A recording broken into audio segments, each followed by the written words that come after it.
Этой ночью хранители истории ждали 2 года. В Абакане планируют масштабно отметить Ночь музеев. Она состоится в субботу, 21 мая. Из-за пандемии акция не проводилась 2 года, и теперь организаторы планируют наверстать упущенное. В программу включено все самое лучшее, что могут показать сотрудники музеев и работники культуры. Экскурсии по главным экспозициям, в том числе виртуальная на Салбыкский курган, мастер-классы по росписи гипсовых игрушек, текстилю и игре на читхане, чтение хакасских сказок в юрте, выступления танцоров, угощения в этнокафе.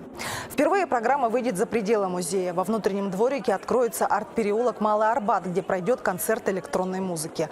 Билет на Ночь музеев стоит 100 рублей. Его можно приобрести и по пушкинской карте.